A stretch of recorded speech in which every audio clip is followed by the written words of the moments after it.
CSS box model. Every element is rendered as a box in CSS. Every box is comprised of 4 areas: content, padding, border, and margin area. There are various CSS box properties that can control these box areas. First, we'll explain the display property.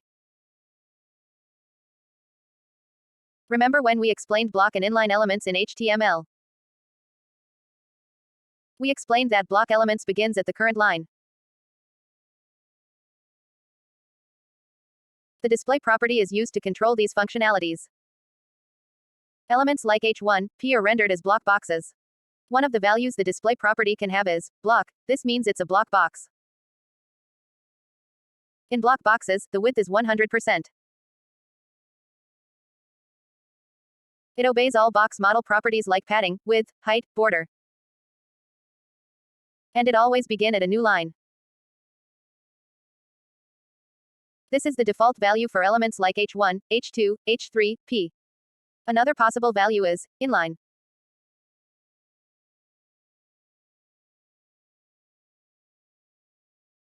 See how the elements are displayed side by side. When the value is inline, the boxes are displayed in the same line. Inline boxes doesn't obey some box model properties like width, height, vertical padding, and horizontal padding. See the result. Let's change the value to block. See how the block box starts at a new line and covers its entire width. Another possible value is inline block.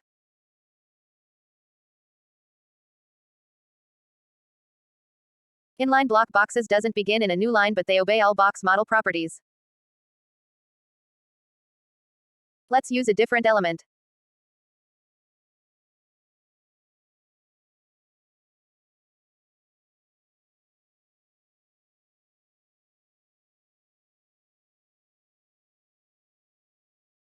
Inline is the default value for span elements.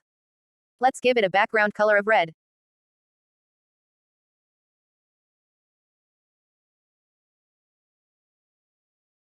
See the result. A display value of block makes the element a block box.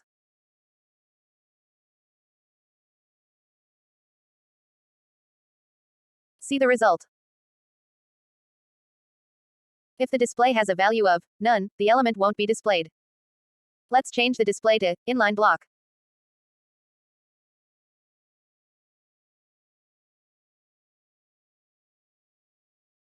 Unlike inline box, inline block obeys all box model properties. Let's try using the P element.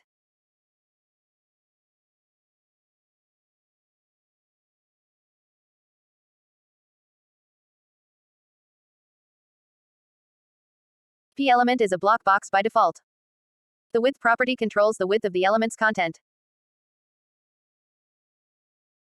Its value can in px pixels, pt points, cm, centimeters, percentage m.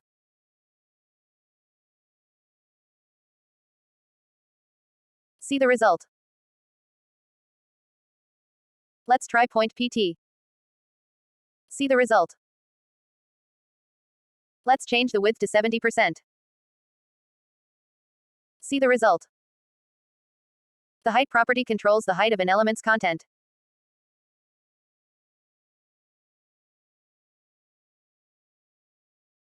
Its values are the same as width and they apply to block and inline boxes.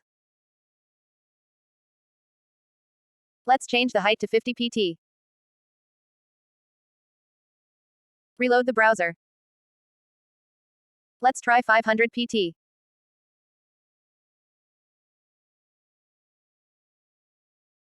See the result. Let's change the width and height values.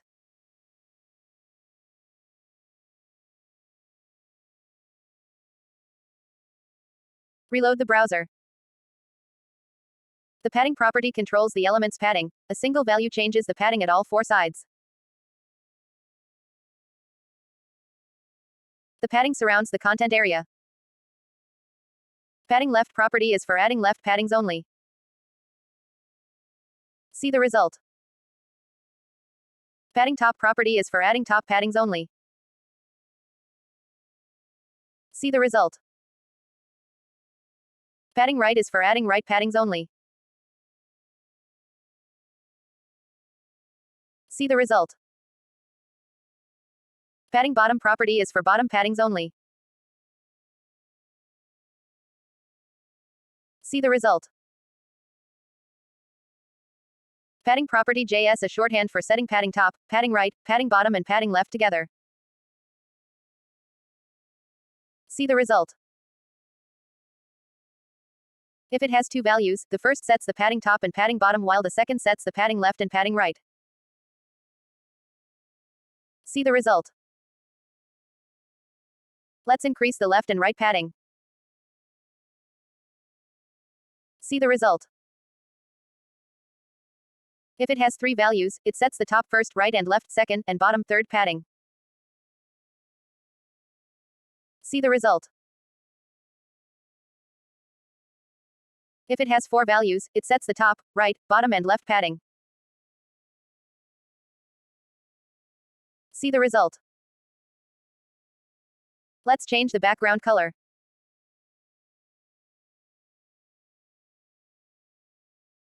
See the result.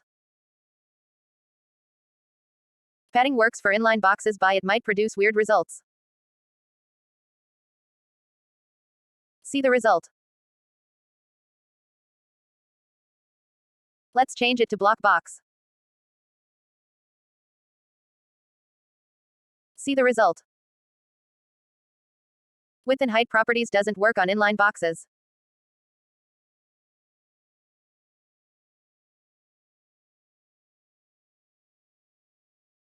See the result. Let's change some values.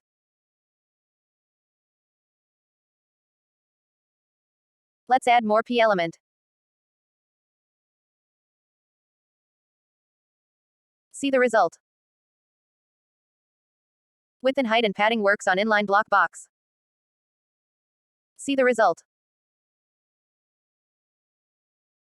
Let's try removing the width and height.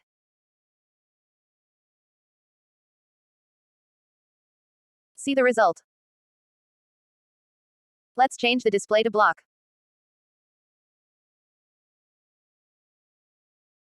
See the result. The border property controls the border area. It surrounds the padding area. It's a shorthand property for setting the border width, border style and border color at all four sides of the box.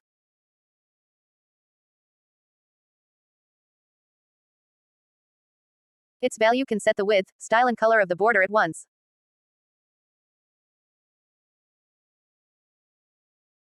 See the result. Border top sets the width, style and color of the top border of the box. See the result. Border left sets the width, style and height of the left border. See the result. Border right sets the width, style and color of the right border. See the result. Border bottom sets the width, style and color of the bottom border. See the result. Let's increase the border width of all four sides of the box.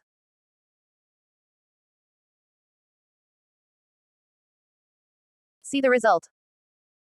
The border style's value can be dashed. See the result. The border style can also be dotted. Reload the browser. The border style can also be inset.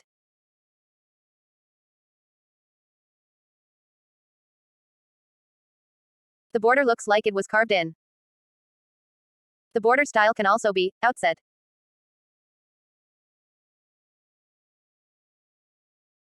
The result looks like it was carved out. Your border color can have the same values as the color property.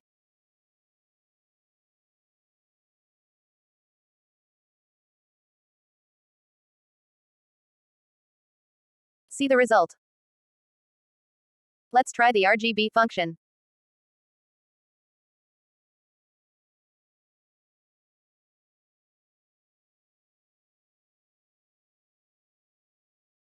See the result. You can set the border color, border STYLR and border width separately.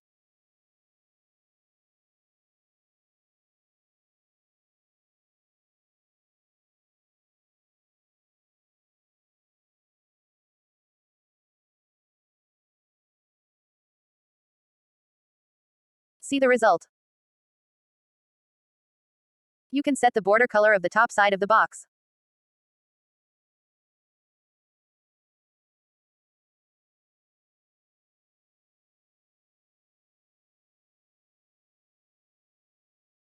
See the result. You can set the bottom border's color.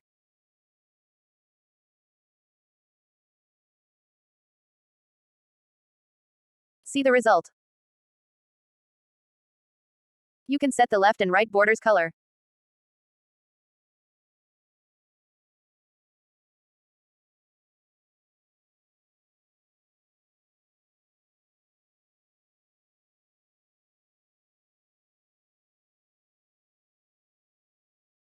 See the result. You can change the style of the top and bottom border of the box.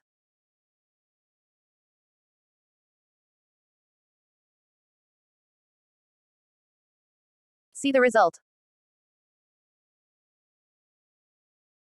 Let's reset it to the border property.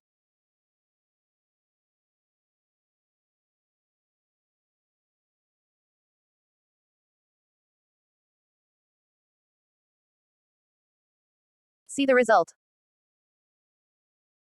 The margin property controls the space between the box and other boxes. Its value can be in length px, pt, %, See the margin around the box. A margin of 0 removes any space around the element. See the result. If it has two values, the first sets the top and bottom margin while the second sets the left and right margin.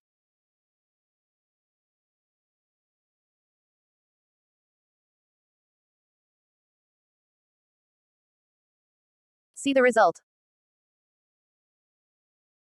For three values, the first sets the top, the second sets the left and right while the third sets the bottom margin. See the result. For four values, it sets the top, right, bottom and left margin respectively. See the result. You can set the margin on all four sides individually.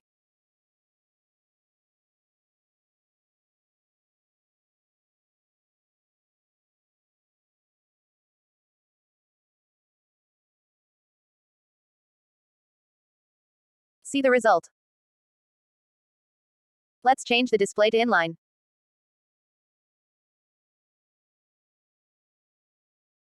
See the result. Let's change the display to inline block. See the result. Let's make the width 100%.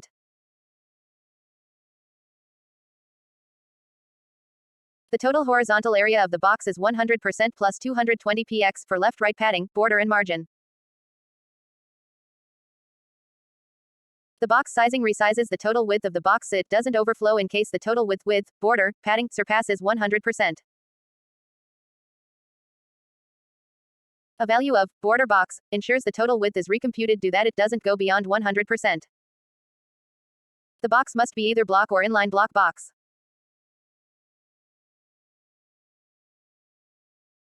The left and right margin is preventing the box from being less than or equal to 100%. Let's remove the margin and padding of the body element. So let's make the padding and margin have a value of 0.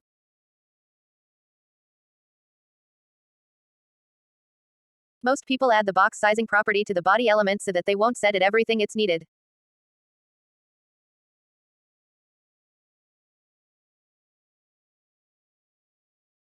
Now let's remove the margin.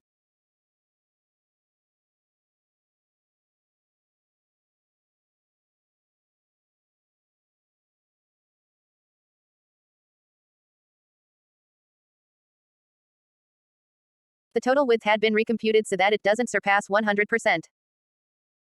When we remove the box sizing property, the box total width will be used as it is.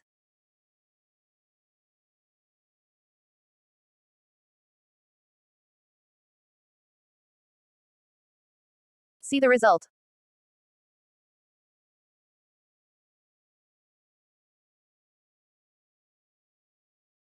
Challenges.